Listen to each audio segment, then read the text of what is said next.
Ryan Ozawa is a Hawaii technologist. He's written countless of articles of current events throughout the 58th state for different news organizations and broadcast outlets. And he's joining us from Honolulu right now. Good morning, Ryan. How are you? Aloha, Brian. Hey, aloha, Braddah. Oh, aloha. How's it going? Good. So, thank you so much for joining us. We always try to keep up with what's going on back home. And Hawaii get beautiful weather. They depend on the tourist industry.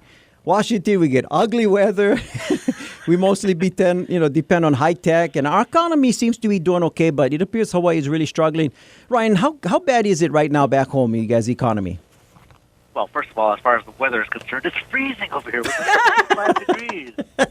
Anyway, in all seriousness, it is pretty bad in Hawaii. I'm fortunate to still be working the job I had, but a lot of people haven't. We have the highest unemployment rate in the country, 9.3%, I think. Wow. And even just the average in the United States is like maybe 8% or something like that, 6.7%. So that's not good. 1 out of 10 of us not at work. Wow. And at least 15% of our restaurants have closed just last year. And there was a survey just last month that said if things don't get better, we're going to lose half of our restaurants. That's 50%. Can you imagine? 1 out of every 2 restaurants. Did Char Hung Sut close?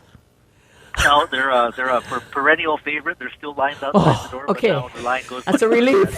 Thank you, Ryan. Wow. Yeah, a lot of favorites have closed, though. To be sure, I mean, it's kind of sad. Yeah. And our visitor arrivals down 98%.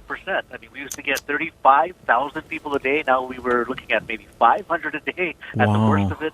So, in terms of doing our good job separating tourists from their money, you need more tourists to separate them from their money. That's right. One of the things that we've been noticing is with all the tourists not coming, some of the places in nature has got a chance to kind of like rehabilitate itself. All the beaches are recovering. Yeah, exactly. It's glorious. It's beautiful. There was a study out of Hanauma Bay, which is, of course, our most trafficked and protected natural resource, and they said the reefs there are happier than they have ever been. So good, good for those coral polyps. Probably not so good for the nature vendors. Ryan, you guys got a new mayor. You guys also have a comedian that is part of the council. Oh, boy. Yeah, Augie T is now. Yeah. Don't get you started. Okay.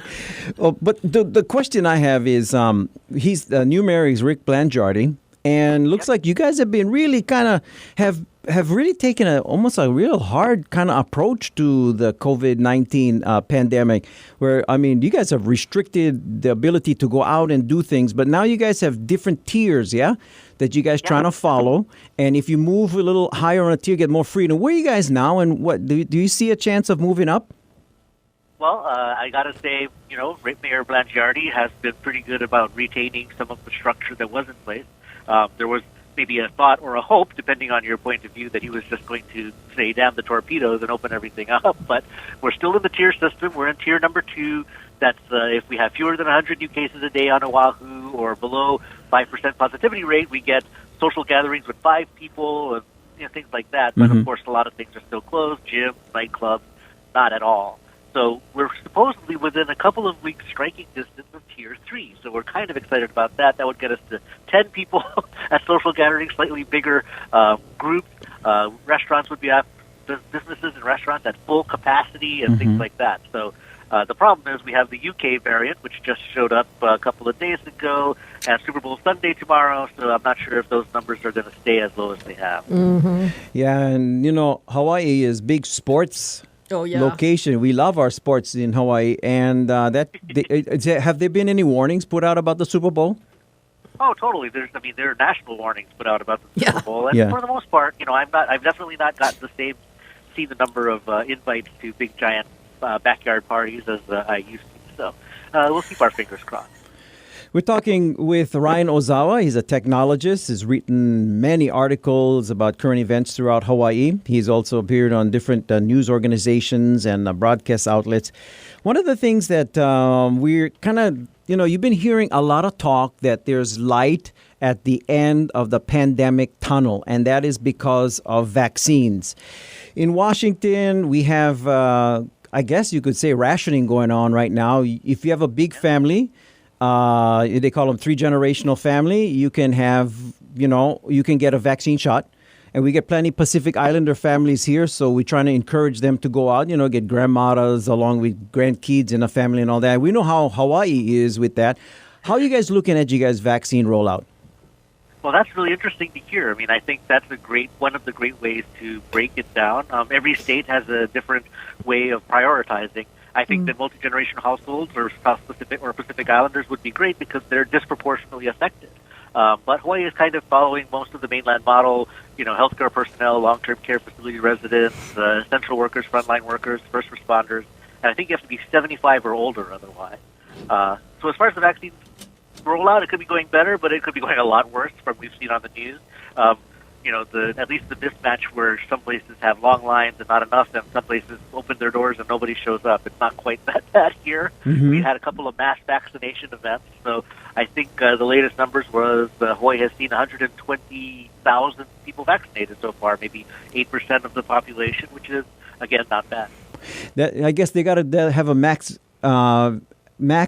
vaccination site at Swap Meet, Auntie. Oh, yes. Right. That would work. I think you vaccinate the whole state at the Swap Meet, yeah? Right, that would work. Except, stadium not doing so well now. Yeah, it's true. Oh, yeah. So you have a few seconds to talk about the stadium. What's going on with Aloha Stadium? They're going to condemn it or something? What's going on? Yep, no, it's done. It's been condemned. It's kind of sad, but I mean, it's also not surprising given the expected lifespan of the structure. It's been living on borrowed time for quite a while. So there's never going to be another event at Aloha Stadium, not another graduation, not another football game. For the Rainbow Warriors, they're going to be retrofitting the smaller stadium at the University of Hawaii campus, which of course is exciting for the student residents and things like that, but much lower capacity than Aloha Stadium. Then we weren't exactly filling the stadium anyway. They're saying more games might go to Maui Memorial Stadium, so making it more inter-island. That could be interesting as well. Wow. We're speaking right. So when we're going to take a quick break, but so we had Termite Palace before. Now this one was Rust Palace, yeah? Yep, Rice Palace. Absolutely. I thought the old stadium lasted longer than this one. Oh, jeez. Yeah. Possibly. The termites were holding hands. All right, Ryan, we're going to take a quick break. When we come back, we'll talk stories some more about Hawaii and what's going on in the islands in regards to COVID and all the other different things with Ryan Ozawa here on the Hawaii Radio Connection. We are so blessed this morning to be visiting with Ryan Ozawa. He's a Hawaii technologist and talking to us right from Honolulu right now. And how's the weather again this morning in Honolulu? It's so cold. It's like 7 degrees right now. I've just bundled up my desk. I don't know. I don't think we've seen that temperature in I don't know how many months up here, but, that's our fault, right? Well, you can afford the nice warm clothes, too, so that's the difference. That's true. That's a very good point. One big headache for people who travel from Hawaii to the islands is the confusing travel requirements. I got to tell you, Ryan, we've been trying to get back home 5 times already. I live on Kauai, right? I was born and raised on Kauai. Sadly, my dad passed away a couple of years ago. We get plenty of stuff we got to take care of back home, and I can't do some of the things online. So I've 5 times already got my trip either canceled, rescheduled, or something. And I guess what we want to know is Kauai is different from the rest of the state, and it's very confusing. At one point, Hawaii was different from the rest of the state with the travel requirements. Yeah. What do you say about what's going on there? Why is this thing happening? Well, first of all, I think that people forget perhaps, but around this time last year, Hawaii was playing a part in some of the very first outbreaks of coronavirus, and there have been multiple studies that show because of our positioning and because of our international travel, Hawaii is almost destined to become the worst-case scenario for a pandemic outbreak if we were not careful. So I think that there was a good reason to be cautious, but the fact is, as a U.S. state, we can't stop people from coming, so we'll just regulate the people that do. So yes, we require a specific kind of test. You have to go to a specific provider so that the test can be trusted and reviewed digitally, which is how they're doing the same travel program. But the inter-island thing is very confusing. I totally agree with you. Right. The fact of the matter is, though, it's because Oahu is where most of the coronavirus is, and the other islands don't want to be Oahu. So Right. Hawaii had the strictest restrictions, and they had the best track record for keeping COVID in check. They go several days with 0 new cases, and no other island is pulling that off. Wow. So if they want to be more restrictive, I think you kind of go, well, you got to hand it to them. It's working, right? Yeah, But okay. yes, if you want to get back to Kauai, that's kind of a challenge. And it's not usually your fault. It's because you can't get the test in time, or because the airline changes the flight, because nobody booked that flight. Right. It's kind of a mess for sure. It's one of the contradictions. We're going to be really restrictive, but the society can open up within that area, because I know Kauai has a lot more freedom than other islands. Yeah. Yep, it's like New Zealand, right? When they get rid of the disease Exactly. entirely, they can all wander around as happy as clams, provided that other people don't come in and mess it all up. Yeah. How you feel that Hawaii is handling the pandemic overall? Well, as far as like how the government is doing and how Yeah. we're overall doing, Yeah. I think I give us higher marks than most probably. I mean, there's a lot of frustration if you live here, and that would make sense. But you just look at what's happening in other cities, other countries, other states, and for the most part, we stay relatively down towards the bottom of the list in terms of the severeness of the outbreak, the capacity of our emergency rooms. We're never in doubt. Our ventilator supply is very, very good. So, I mean, when you're talking about our capacity to take care of the worst, we're doing very well. But of course, that means a lot of inconvenience at the other end, a lot of first world problems, as you say. But I personally would always choose health over business. But again, that comes from a place of privilege because I still have my job. I'm sure that if I'm unemployed and waiting for that next check, it's not an easy judgment to make. True. We've been hearing up here, and this is a little bit of a different take on what's going on, but we've been hearing there's a lot of people moving away from Hawaii, moving up to the mainland now because of job problems. Have you heard anything like that? Yeah, actually, it's really interesting and very controversial. There are a lot of people leaving Hawaii, but I mean, that's always been a problem. We are the only state that has a net loss in residents every year. But on the other hand, a lot of people are moving to Hawaii because we're doing so well with the coronavirus, and because everybody's working remotely. If you have a high-paying job at Google, why stay in San Francisco and pay, $4,000 a month for a tiny box when you can come here and pay $4,000 a month for a tiny box? At least it's Hawaii, So That's right. there is sort of an exchange happening, and it is problematic for a lot of people because they're worried about locals being priced out of the market or not having an opportunity to stay.